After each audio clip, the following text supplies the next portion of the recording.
नमस्कार मित्रों, आज मैं आप सभी के बीच हिंदी साहित्य का इतिहास भाग 3 लेकर आई हूँ। जैसे कि प्रीवियस 2 क्लासेस हम कर चुके हैं और हमें काफ़ी कुछ हद तक समझ में आ चुका है कि हमारा सिलेबस है क्या। सिलेबस के अकॉर्डिंग अगर देखा जाए तो हमारे सिलेबस में ये साफ-साफ तरीके से मेंशन किया गया है कि हमें क्या-क्या चीज़ें पढ़नी है और किन चीज़ों को नहीं पढ़ना है। तो देखिए जैसा कि सिलेबस में आप देखिए, यहाँ पे आपके सिलेबस में ये साफ-साफ मेंशन है, आपको प्रासंगिकता समझनी है। प्रासंगिकता के बाद हिंदी साहित्य का जो महत्व है, महत्व पे ध्यान देना है। इसके बाद इतिहास लेखन की परंपरा। लेकिन हिंदी साहित्य के इतिहास के आप जो खंड आप भाग खा है, उसमें आप एक चीज देख रहे हो कि आपको 3 ही चीज मेंशन किया गया, यानी प्रासंगिकता क्या, महत्व क्या है, इतिहास लेखन की परंपरा क्या है।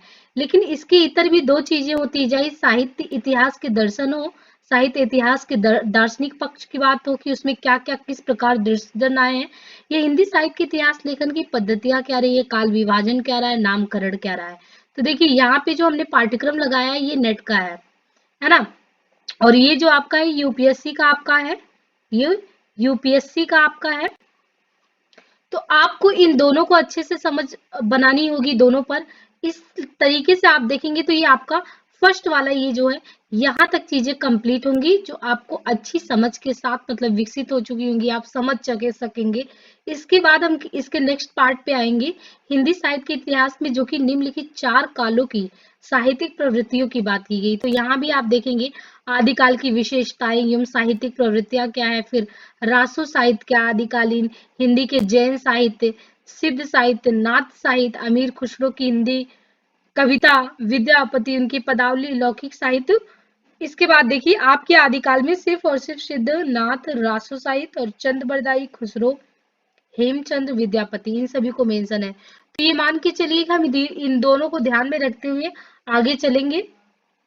आज हमें जैसे कि हमारा लेखन परंपरा से संबंधित जानकारी लेना है, प्रासंगिकता, महत्व वगैरह हम समझ चुके हैं। और ये देखिए हमने आपको समझा दिया था पहले ही कि जो सब्जेक्ट हम पढ़ रहे हैं, समझ पर हमारी अच्छी पकड़ होनी चाहिए। उसके अकॉर्डिंग अगर देखा जाए तो साहित्य क्या है हमने समझ लिया था।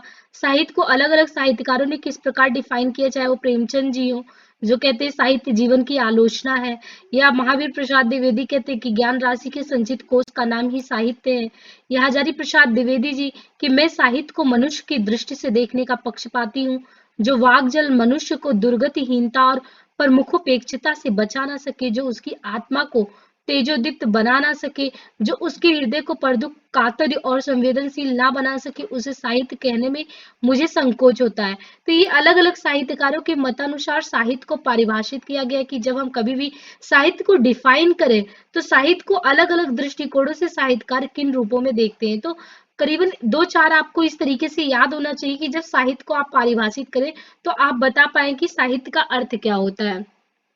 इसके बाद जैसे कि हमें आज लेखन परंपरा से प्रारंभ करना है, तो हम यहाँ पे देखेंगे हिंदी साहित्य के परंपरा के बारे में कि किस प्रकार हिंदी साहित्य को लिखा गया और किस प्रकार लेखन पद्धति को इसको डिवाइड कर किया गया 2 पार्ट में। जैसे हिंदी साहित्य की अगर हम देखें तो इतिहास लेखन की परंपरा हमने यहाँ से विभाजित किया हुआ है। विभाजित करके आप यहाँ पे देख रहे हैं कि एक ये श्रेणी बनी हुई है, एक यहाँ, यानी एक है अनौपचारिक लेखन की बात करता है, एक औपचारिक लेखन की बात करता है। तो इनफॉर्मल और फॉर्मल, आप ये 2 चीजें होती क्या है। इनफॉर्मल मीन्स कि जब कोई भी चीज कर रहे हैं व्यवस्थित नहीं कर रहे हैं, क्रमबद्धता के साथ नहीं कर रहे हैं, और खासकर जब इतिहास लेखन की बात आती है तो 2 चीजें बिल्कुल हमें याद आ जाना चाहिए कि एक समय होता है, समय के साथ एक होता है तिथि। ये 2 ऐसी चीजें होती है जो आपको पता ही होनी चाहिए कि ये इतिहास में होता ही है। मतलब जब इतिहास के बारे में आप किसी को जानकारी देते हैं तो आप ऐतिहासिक तौर पे बताते ना वो घटना कब घटित हुई थी, समय क्या था, तिथि कौन सी थी। लेकिन जब साहित्य की बात करते हैं तो साहित्य उससे इतर आता है। साहित्य में अगर वही चीज आपको डिफाइन करनी है तो साहित्य जो होगा, साहित्य ये कहेगा कि हम सत्य का उद्घाटन करते हैं। शायद हमें समय और प्लस तिथि का नहीं पता, लेकिन हमें ये पता है कि हम जन सामान्य की जो समस्याएं हैं, उनका जो समस्या होता है, उनको हम उजागर करते, यानी साहित्य का चरित्र ये है। और जब आपको टॉपिक पढ़ना हो हिंदी साहित्य के इतिहास लेखन की परंपरा, यानी साहित्य प्लस इतिहास दोनों को कोरिलेट करना है। अब देखिए, हमें साहित्य के इतिहास लेखन की जरूरत, ये एक परंपरा का निर्वहन क्यों करना पड़ा। जब हम कोई भी विषय पढ़ते, चाहे आप अर्थशास्त्र ले लीजिए, राजनीति शास्त्र ले लीजिए, हर एक शास्त्र के पीछे आपने देखा कि वो उसकी शुरुआत कब से हुई, है ना? उसका बिगिनिंग क्या रहा है?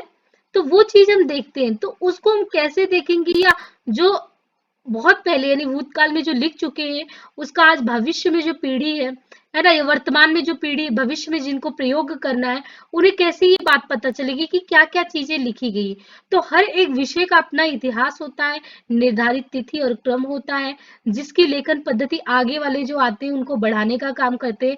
इसी प्रकार इसीलिए हमें हिंदी साहित्य के इतिहास लेखन की परंपरा को भी पढ़ना पड़ता है, कि हमारे जो पूर्वज, जितने भी पूर्वज साहित्यकार रहे हैं, उन लोगों ने हमारे लिए किन चीजों को छोड़ा, और हम आगे वाली पीढ़ियों के लिए, आगामी पीढ़ियों के लिए किन चीजों को सहेज कर रखते हैं और उनको फिर क्या करते हैं, हस्तांतरित करना चाहते हैं। तो देखिए, ये दो प्रकार के लेखन हुए, एक अनौपचारिक वश लेखन हुआ, एक औपचारिक लेखन हुआ। और इन अनौपचारिक प्लस औपचारिक लेखन को हम कैसे डिवीजन करते हैं, विभाजित कैसे करते हैं। एक चीज आपको और बताया गया था कि जैसे जब कोई भी व्यक्ति हो, मतलब सामान्य रूप से कोई भी व्यक्ति हो, अगर वो चाहे सत्ता में व्यक्ति आ रहा हो, है ना, या कोई भी ऐसा काम वो कर रहा हो जिससे वो युग में परिवर्तन ला सके। चाहे आपने भारतेंदु जी को देखा, पूरे भारतेंदु काल प्रारंभ हो गया। द्विवेदी जी को अगर आपने देखा, महावीर प्रसाद द्विवेदी को, तो व्याकरण सम्मत या भाषाई जो चेतनता का उन्होंने जागरण किया है, तो उनसे द्विवेदी काल प्रसिद्ध हो गया। इसी तरह आपने देखा कि प्रेमचंद जी जो कथा कहानी उपन्यास को जो धारा प्रवाह, एक होता नहीं कि चीजों को जमीन से उठा के बिल्कुल ऐसा खड़ा कर दिया कि जन जीवन में रच बस गया। तो हम जब भी उपन्यास और कहानी की बात करते, तो उस समय हमारे मन में आता है कि हाँ, उसमें हमें तुरंत याद आता है कि ये प्रेमचंद जी का, यानी एक विशिष्ट दृष्टिकोण के साथ एक इतना बड़ा आयाम, एक ऐसी क्षितिज को या अपना विस्तृत स्थली बनाना किसी भी साहित्यकार के द्वारा, तो हम उन्हीं के नाम से क्या कर देते हैं, युगों का विभाजन कर देते हैं। अब जब हमने कहा कि जब लेखन हुआ साहित्य में, तो ऐसे आचार्य शुक्ल भी ऐसे ही व्यक्ति हुए। हम निबंध में पढ़ते हैं कि निबंध के जो निबंध की हिंदी में अगर निबंध की स्थिति देखें, तो शुक्ल जी ने उसको बहुत परिवर्तित कर दिया।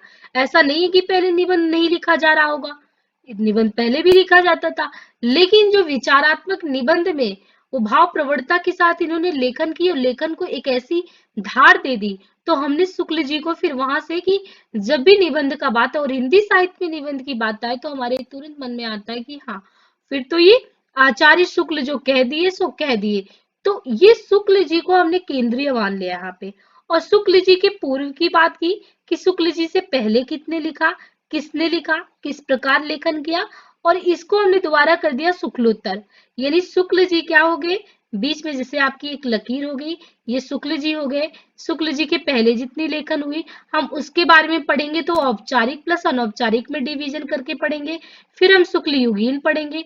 फिर हम नीचे आएंगे तो शुक्ल के बाद का जो समय रहा और उसमें हिंदी साहित्य का लेखन कैसे हुआ, उसको हम उसी के बाद में पढ़ेंगे। तो ये हमारे पढ़ने का तरीका होगा।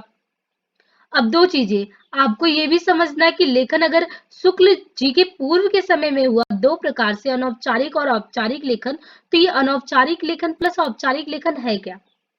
तो देखिए, जब शुक्ल पूर्व साहित्य इतिहास परंपरा के दो रूप हमारे सामने आए, तो हमने देखा कि इतिहास लेखन की दृष्टि से जो अनौपचारिक लेखन है, वो इतिहास लिखने की दृष्टि से उन लोगों ने नहीं लिखा। देखिए, वो इतिहास लेखन की दृष्टि से नहीं लिखे गए थे।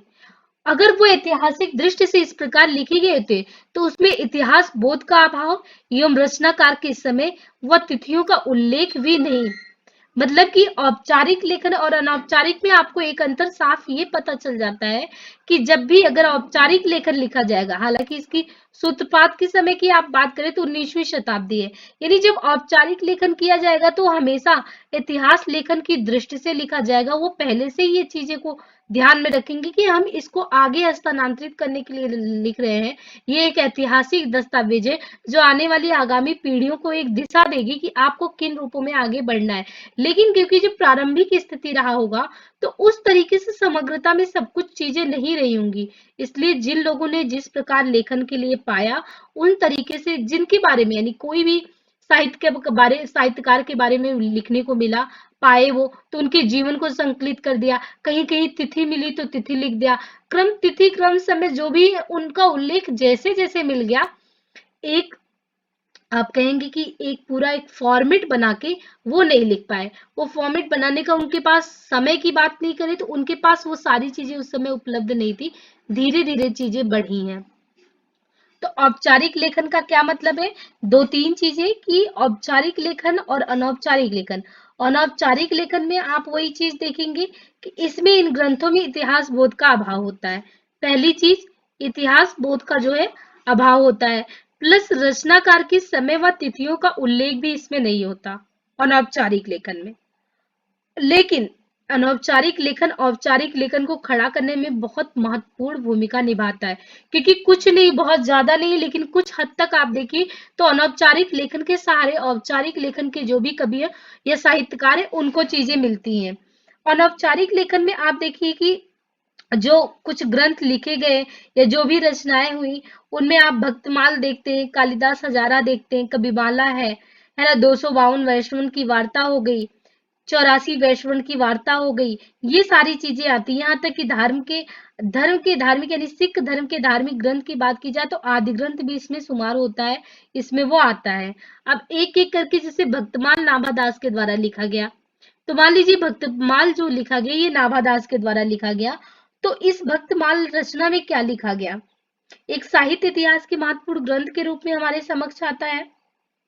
इन भक्तों में इन्होंने उल्लेख किया तुलसीदास के बारे में। यानी अगर आपको भक्तमाल नाभादास के बारे में देखना है, या आपको भक्तमाल नाभादास का जो ये रचित ग्रंथ है इनके द्वारा, तो अगर आपको इसमें पढ़ना है तो आप किनके बारे में यहाँ पे पढ़ेंगे? पढ़ने के बाद आपको पता चलेगा, यहाँ पे देखिए, यहाँ पे आपको कुछ चीजें पता चलेंगी। अगर आप भक्तमाल नाभादास का ये देखते हैं तो आपको दो तीन चीजें देखने को मिलती हैं। एक तो आपको ये देखना है कि इनके द्वारा इस ग्रंथ में जो लगभग लिखी गई हैं चीजें, है ना, लगभग जो भी चीजें लिखी गई हैं इसमें, तो आप देखते हैं भक्तमाल नाभादास द्वारा जो रचित ग्रंथ है, उस रचित ग्रंथ में आपको दो तीन चीजें क्या क्या देखने को मिलती हैं। एक तो जो ये लिखा गया है यानी भक्तमाल जो नाभादास का, इनमें आपको देखते हैं कि अलग अलग, जैसे मीरा के बारे में हो गया, है ना, तो मीरा के बारे में, रैदास के बारे में, या सूरदास के बारे में, तुलसीदास के बारे में, है ना, सिद्धों के, नाथों की, सभी की वाणियों के बारे में मिलता है। करीबन इसमें आप देखिए तो जो आपका ये भक्तमाल है, भक्तमाल में आपको किसी भी तरीके से अगर देखो तो ये 200 भक्तों के बारे में विवरण तो मिल जाता है, चाहे वो पूरा नहीं मिले, लेकिन 200 भक्तों के बारे में आपको जीवन परिचय या उनकी कृतियों का उल्लेख तक मिल जाता है। यानी यह ग्रंथ ऐतिहासिक तौर पे देखा जाए या साहित्यिक तौर पे, दोनों प्रकार से देखा जाए तो कई दृष्टियों से महत्वपूर्ण है, क्योंकि जो भी आधार अब औपचारिक लेखन का शुरुआत होगा या अनौपचारिक में जो भी आगे बढ़ेंगे, उन लोगों को क्या करेगा, ये भक्तमाल एक क्या करेगा, कम से कम ये डायरेक्शन देगा कि आपको इस डायरेक्शन में बढ़ना है। इसी तरीके से आप देखिए कि इसी ग्रंथ में और भी चीजें हैं, यानी एक तो हस्तलिखित प्रतियां कई विद्यमान है, उपलब्ध संस्करण में छंदों की संख्या मिलती है। अब जब आप काव्यांग शास्त्र पढ़ते हैं, है ना, काव्यांग शास्त्र आपके सिलेबस में डायरेक्ट नहीं है, लेकिन जब आप रीतिकाल को पढ़ते हैं तो रीतिकाल के कवियों को बेसिकली ये सभी ना बहुत प्रभावित होते हैं काव्यांग शास्त्र से। तो जब छंदों को आप महत्व देते हैं तो ये छंदों की आपको शुरुआत या 214 लगभग 214 छंदों की संख्या दिखने को मिल जाती है, 200 भक्तों के जीवन चरित्र का वर्णन मिल जाता है। इस तरीके से हिंदी में अगर जीवन चरित्र के लेखन की बात की जाए, कि अगर हिंदी लेखन में किसी ने जीवन चरित्र लेखन की शुरुआत की, तो वो किसने कर दिया, वो किसने किया, वो भक्तमाल ने किया। यानी भक्तमाल के नाभादास द्वारा जो रचित ग्रंथ है, यानी नाभादास द्वारा जो रचित ग्रंथ है, भक्तमाल इसने किया जीवन चरित्र की दिशा में। मान लीजिए सब कुछ आपको नहीं मिला, लेकिन कम से कम एक दिशा तो मिल गई कि आगे बढ़ना कैसे, जीवन चरित्र के बारे में पता तो चल गया। अब आगामी जितने भी साहित्यकार आएंगे वो एक बार देखेंगे तो उन्हें तो कुछ ना कुछ तो नाभादास के भक्तमाल से मिलेगा ही मिलेगा। इसी प्रकार आप देखिए कि और भी आगे आते, यानी एक आता है आपका कालिदास हजारा, ये भी एक ग्रंथ है, कालिदास हजारा करके है। अब इसमें आपको क्या मिलता है, एक महत्वपूर्ण वृत्त, इस ये भी है संग्रह। इस संग्रह में आपको 1000 छंद संकलित देखने को मिल जाते हैं। अब जैसे हमने बताया यहाँ पे 1000 मिल जाते हैं, यहाँ पे आपको 200 भक्तों के बारे में जानकारी मिली थी, और उसी के साथ 200 भक्तों के साथ 214 छंदों के बारे में। अब बताइए, आपको 214 छंद यहाँ मिल गए, कालिदास हजारा में आपको 1000 यहाँ पे मिल गए। तो इस तरीके से कुछ ना कुछ इन लोगों ने दिया ही दिया। 1480 से लेकर 1775 तक 212 कवियों के 1000 छंदों का संकलन मिल जाता है। यहाँ तक जो शिव सिंह सरोज है ना, शिव सिंह सरोज जो है, जिनका आप देखते हैं, शिव सिंह सरोज, जिनको लेखन इन्होंने शिव सिंह सेंगर का, तो ये इस चीज को मानते कि जब हमने शिव सिंह सरोज लिखा था, तो हम इस चीज को खुद स्वीकार करते कि जो सरोज की रचना है, उस रचना में कालिदास हजारा से बड़ी सहायता मिली है। यानी बात की कभी इस चीज को मतलब बताते हैं कि मुझे मिला है। यानी जब औपचारिक लेखन में आप जब शिव सिंह सरोज को पढ़ते, तो कम से कम ये हमें पता चलता कि हाँ, इन लोगों ने आगे कालिदास हजारा को देखा, कुछ नहीं तो 1000 छंदों के बारे में अगर वहां जो जानकारी मिली, अगर मेंशन करना, तो कम से कम वो चीजें मिली। तो इस तरह आपको भक्तमाल से मिला, ये सब अनौपचारिक लेखन के तहत है। वो नाभाद्रस कृत भक्तमाल हो, शिव सिंह सेंगर कृत अगर आप देख लो, नाभा नाभादास द्वारा भक्तमाल हो गया। दूसरे नंबर पे कालिदास हजारा जो हो गया, कालिदास कवि का। इसी तरीके से एक गुरु अर्जुन देव ने 1604 में अगर देखो, तो ये गुरु अर्जुन देव करके हैं, सिख धर्म के, है ना, ये देखिए, गुरु अर्जुन देव करके है ये। तो गुरु अर्जुन देव ने 1604 ईस्वी में आदि ग्रंथ का संपादन किया था। कहा जाता है कि ये भी अपने आप में, अगर मध्यकालीन कविवृत्त के रूप में देखा जाए, तो एक ऐसा संग्रहित या वाणी को संग्रहित करने के प्रथम प्रयास के रूप में आता है। और इसमें भी आप देखिए, कबीर की प्रामाणिक वाणी का स्रोत माना जाता है यही ग्रंथ है। यानी जो गुरु अर्जुन देव का ये जो ग्रंथ है, क्या नाम है इस ग्रंथ का? आदि ग्रंथ। कहते कि जो बात की कबीरदास की वाणियों की बात की जाए, तो कहीं ना कहीं ये आदि ग्रंथ उसमें सहायक भूमिका में होता है। यानी कबीर के जो प्रामाणिक वाणी के स्रोत है, वो इसी आदि ग्रंथ से आते हैं। तो एक प्रकार से मध्यकालीन कविवृत्त संग्रह में आदि ग्रंथ भी एक बड़ी भूमिका में आता है। मध्यकालीन जितने भी संत और भक्तों की वाणी को संग्रहित करने का ये प्रथम प्रयास करता है। यानी आपको एक एक चीजें मिली। भक्तमाल में आपको जीवन चरित्र से संबंधित मिल गया, है ना, और कालिदास हजारा में आप एक कदम आगे बढ़ के देखिए, तो स्वयं कवियों को परिचय तथा विवरण सर्वप्रथम कालिदास हजारा से किसने स्वीकार किया है? शिव सिंह सेंगर। शिव सिंह सेंगर स्वीकार करते कि हमको इधर इधर यहाँ से मिला है। इसी तरह हमने बताया कि आदि ग्रंथ जो 1604 ईस्वी में आया, वो जो है आदि ग्रंथ में आपको उसके संपादन की बात, तो जितने भी मध्यकालीन कवि वगैरह हैं, उनके बारे में संतों और भक्तों की वाणी को संग्रहित करने का एक प्रथम प्रयास होता है। इसी प्रकार कविमाला है, तो वृत्त संग्रह का सर्वप्रथम उदाहरण कविमाला भी है ना, जिसमें वृत्त संग्रह है। तो 1500-1700 तक के 75 कवियों को वो भी अपने में करता है। तो ओवरऑल आपने देखा कि इस प्रकार आप देखते हैं कि टोटल जो है औपचारिक लेखन आपको देखने को मिल जाता है। अनौपचारिक लेखन में ये सारी चीजें आपको देखने को मिल जाती हैं। तो इस तरीके से आप आगे देखिए, आगे आपको पढ़ना है अनौपचारिक लेखन। आगे पढ़ना है अनौपचारिक लेखन। अनौपचारिक लेखन में आपको देखना है कि अब जितने भी लेखन हुए हैं, उन लेखन में आपको देखना, जो लेखन दृष्टि रही है ना, वो पहले से ये चीज देखा गया कि हमें किस प्रकार को लेखन को लेके चलना है। यानी अब वो पहली चीज नहीं रही। जैसे पहले ये समस्या थी कि चीजों को प्रारंभ करना था, तो प्रारंभ करना था, तो प्रारंभ में हम कैसे चीजों को लेके चले, जैसे हमने यहाँ पे देखा था। अभी देखिए, आप यहाँ पे अनौपचारिक लेखन में आपने चीजों को देख लिया।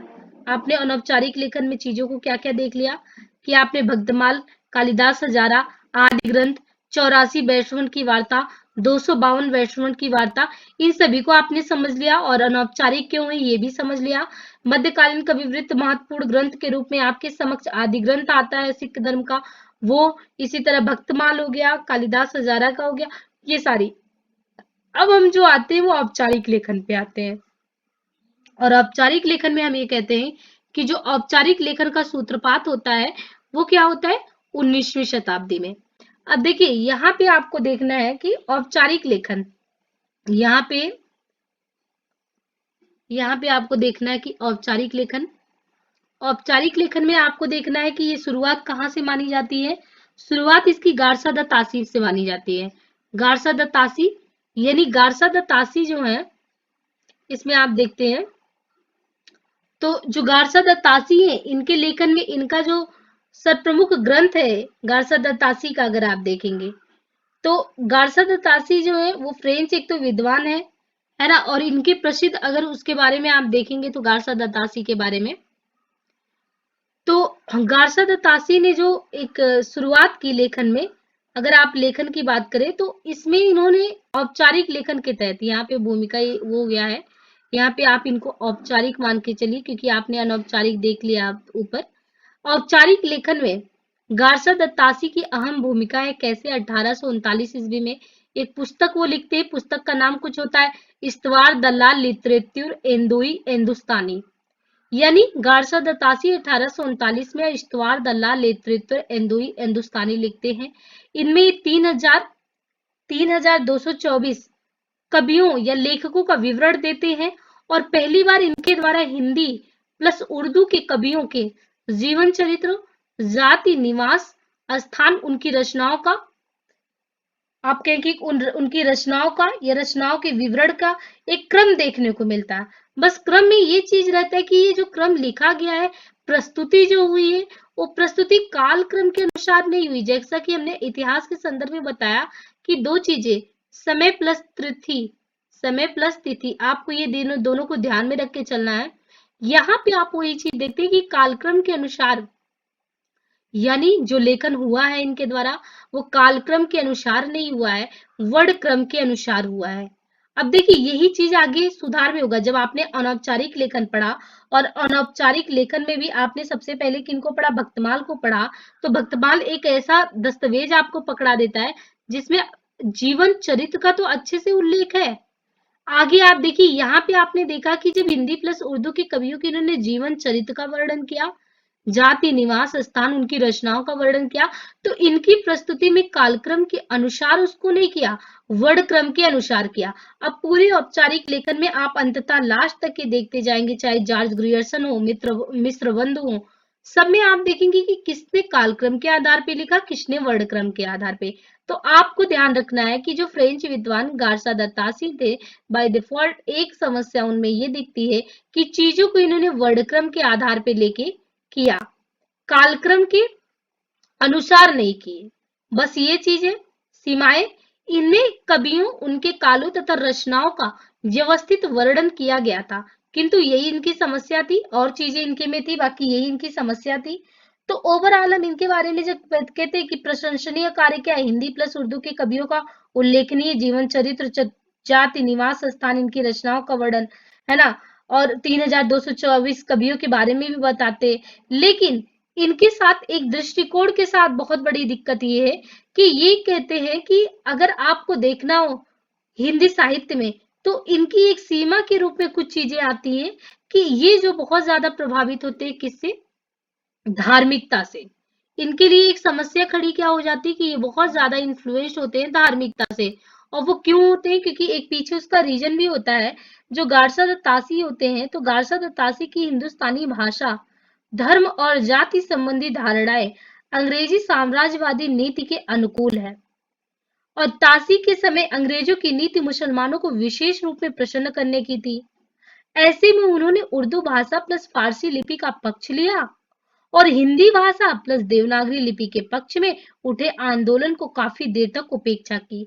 देखिए समस्या इनके साथ, अगर ये फारसी लिपि की तरफदारी कर रहे हैं या उर्दू की भी आप कर रहे हैं, तो है ना, पहले तो ये उर्दू प्लस हिंदी दोनों के कवियों के उल्लेख करते हैं और हिंदी में इनका उल्लेखनीय नाम भी है, पर इनकी सीमाएं हो जाती जब ये फारसी प्लस उर्दू को क्यों ज्यादा तवज्जो देते हैं, उसके वजह में हिंदी को कम देते हैं। उसके पीछे ये होता है कि इनकी नीति, यानी धर्म, भाषा और जाति संबंधी धारणा जो कि साम्राज्यवादी नीति के अनुकूल, और अंग्रेजों की नीति मुसलमानों को विशेष रूप से प्रसन्न करने की थी, ये भी पक्षपात पूर्ण रूप में वही रवैया अपनाते हैं। इसीलिए इनमें आप देखेंगे कि वे इस्लाम को हिंदू मत से और उर्दू को हिंदी से श्रेष्ठ मानते हैं, और तासी ने लेखकों का बंटवारा भी हिंदू और मुसलमानों के आधार पर ही किया है। तो ये इनकी सीमाएं हो गई कि नहीं हो गई? यानी जब इन्होंने लेखकों को हालांकि इसमें पार्शियलिटी आपको ये चीज नहीं करनी चाहिए, लेकिन इन्होंने लेखकों के आधार को या उनको जब कैटेगराइज किया तो इस चीज को उन्होंने ध्यान रखा, ध्यान नहीं दिया। उन्होंने क्या कर दिया, हिंदी हिंदी के जितने कवि हैं प्लस उर्दू के हैं, वो इसी आधार पे इन्होंने डिवाइड किया। तो ये इनकी क्या हो जाती है, एक सीमा हो जाती है। और इसीलिए इन पे कहा जाता है कि ये पक्षपात पूर्ण दृष्टिकोण अपनाते हैं। इसीलिए देवनागरी लिपि की भी उस तरीके से नहीं कर पाए जितना ज्यादा इन्होंने देवनागरी लिपि के बजाय फारसी की तरफ इनका झुकाव रहा। और इसीलिए ये भी कहा जाता है कि इनके जो पूर्वाग्रह युक्त विचार थे जिसमें ये रजे बसे थे, इसी वजह से इन्होंने ये भी कहा कि हिंदी के मुसलमान कवियों पर भी वे अत्यधिक नहीं लिख पाए, नहीं उनके बारे में उल्लेखित कर पाए, और यहाँ तक कि उनकी क्षमता भी प्रश्न चिन्ह लगा दिए कि वो उन्होंने लेखन किया भी है तो उन्होंने देवनागरी लिपि में वो नहीं लिख सके। अब आगे तासी और भी चीजों के बारे में उनका बताया जाता है कि तासी ने अपने इतिहास में बहुत से विवरण गलत भी दिए हैं, यहाँ तक कि कवियों तथा रचनाओं के नाम गलत दिए। तो फिलहाल हमको कुछ चीजें याद रखनी है। आप गार्सा दास तासी फ्रेंच विद्वान है। 1839 ईस्वी में एक पुस्तक आती है, नाम होता है इस्तवार दल्ला लिटरेचर हिंदुस्तानी।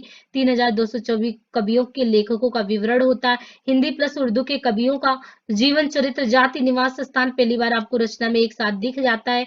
समस्या बस इनके साथ ही है कि जो विभाजन या जो लेखन पद्धति इनकी रही है, जो प्रस्तुति है, उसमें वो कालक्रम के अनुसार नहीं चलते बल्कि वर्णक्रम के अनुसार चलते हैं। साथ ही साथ इनमें ऐतिहासिक दृष्टि पक्षपातपूर्ण है ऐसा आरोप किया जाता। आरोप करने का पीछे का एक कारण होता है क्योंकि वो अंग्रेजों की नीति मुसलमानों को विशेष रूप से खुश करने की थी। ये भी ऐसे ही चीजों को अपनाते हैं। इस तरीके से हिंदी प्लस उर्दू के श्रेष्ठ कवियों को भी उस तरीके से वो न्याय नहीं कर पाते, जस्टिस नहीं कर पाते। ये सारी चीजें हमको दिखती हैं। अब दूसरे नंबर पे अगर हम देखें तो मौलवी करीमुद्दीन करके हैं, इनके द्वारा लिखा जाता है तज़किरा ई सुअराई, है ना। ये भी मौलवी करीमुद्दीन का एक ग्रंथ मिलता है जिसमें हिंदी के कवियों के नाम का उल्लेख है। इनका नाम है तज़किरा ई सुअराई हिंदी। यह भी तथ्यों का संग्रह आते जिसमें इतिहास बोध का अभाव नजर आता है। लेकिन एक खासियत ये भी है कि वर्णक्रम ना होकर कालक्रम, यानी जो चेंजिंग आप यहाँ पे सीधे चेंज कर दो, यहाँ पे आपको एक प्लस पॉइंट देखने को मिलता है जो यहाँ पे आपको गारसा दत्तासी में नहीं मिला था। गारसा दत्तासी जो काम किए थे उन्होंने कालक्रम के अनुसार नहीं किया था, वर्णक्रम के अनुसार किया था। और यहाँ पे आपको दिखेगा ये क्या करते हैं, कालक्रम के अनुसार कर देते हैं। यानी ये वर्णक्रम अनुसार नहीं करके ये कालक्रम के अनुसार कर देते। जस्ट अपोजिट आप मौलवी करीमुद्दीन को याद कर सकते हैं इसमें। ये इनकी मतलब आप कहेंगे कि जो चीजें नहीं हुई थी ये एक सबसे खासियत हो गई इनके साथ।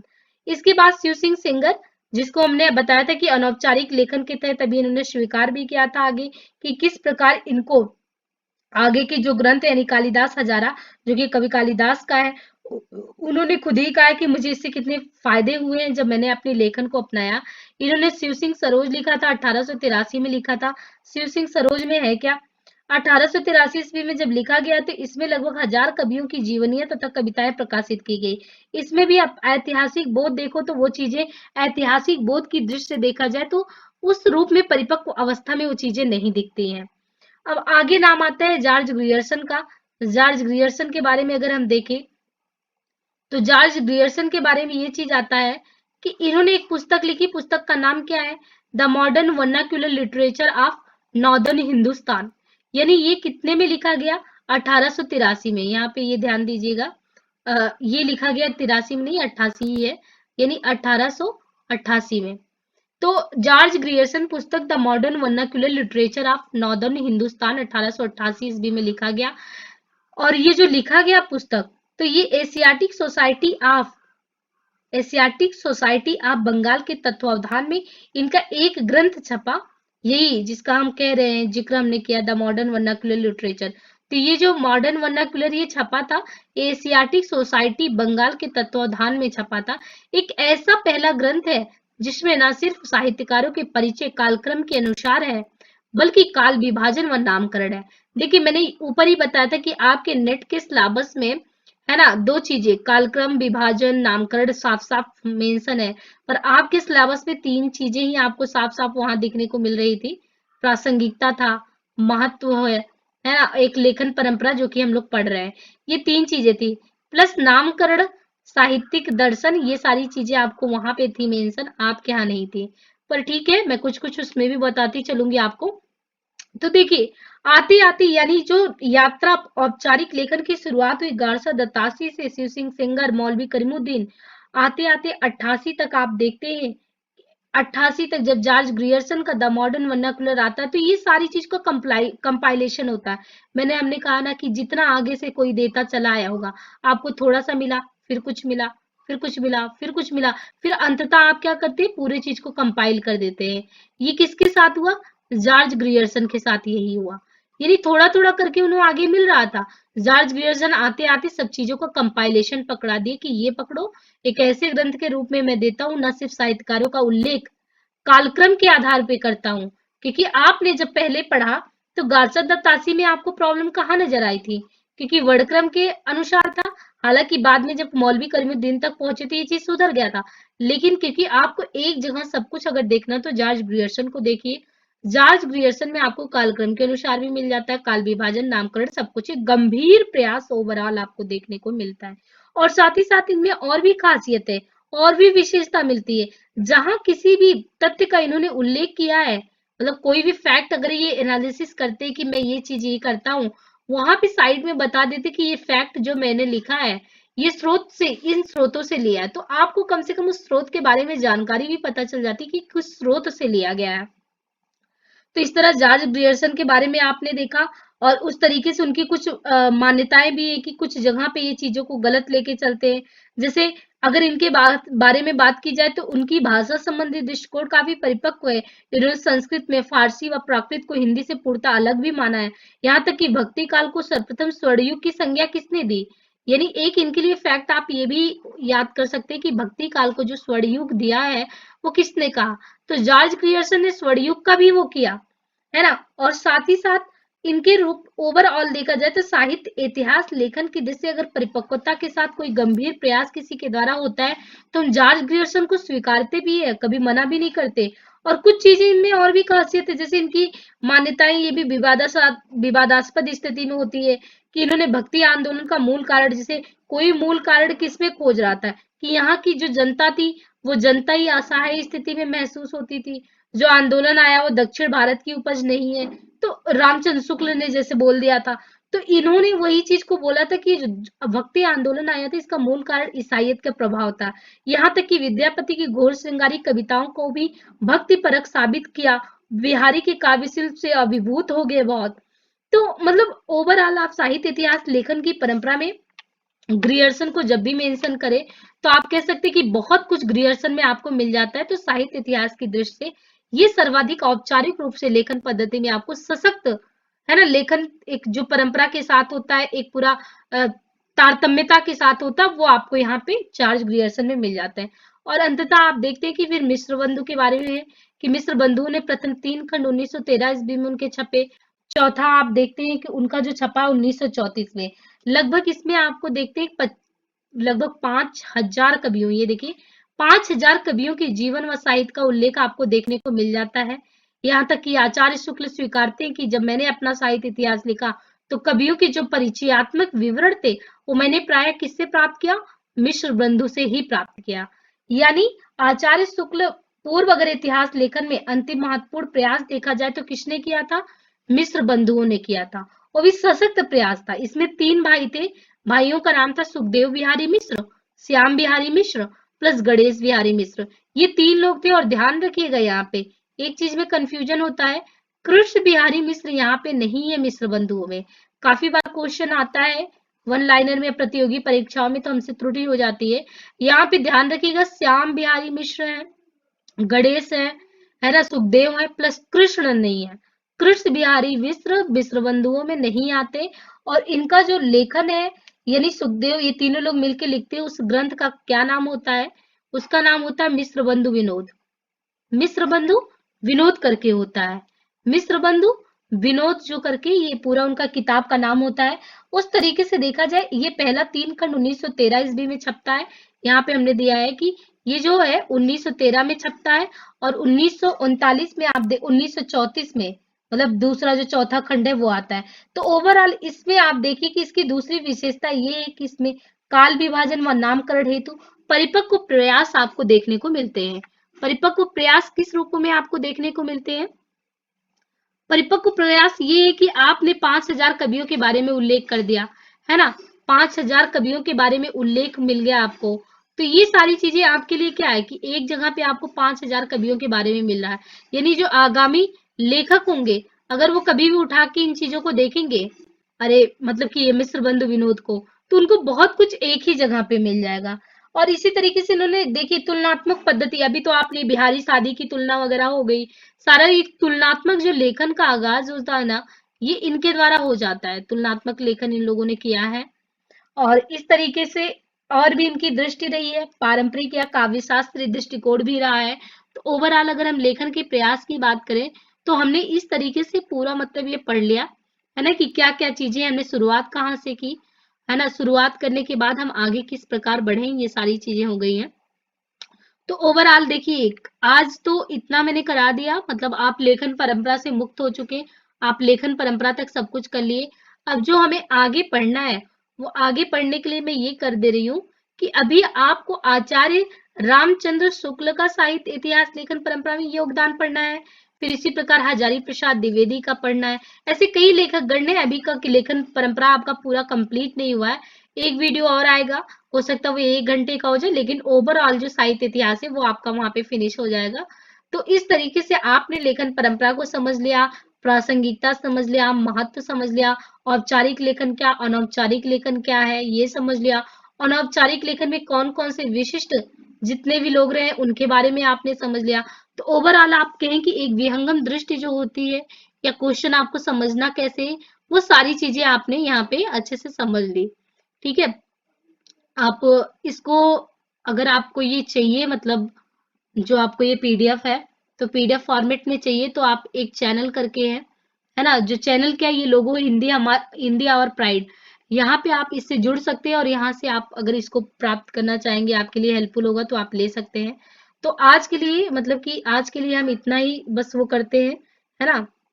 आगे की जो क्लासेस हमारी होगी, तो आगे की क्लासेस में हम इस चीज को लेके चलेंगे कि हमें साहित्य इतिहास लेखन परंपरा में किस प्रकार का योगदान जो है रामचंद्र शुक्ल का रहा है, द्विवेदी जी का कैसे रहा है, या और भी लेखक गण ने गणपति चंद्र गुप्त का कैसे रहा है ना, राम स्वरूप चतुर्वेदी का कैसे रहा है, और ये सारी चीजों को हमें अभी आगे पढ़ना है। तो आज के लिए धन्यवाद, है ना? आगे फिर हम उस चीजों को स्टार्ट करते हैं।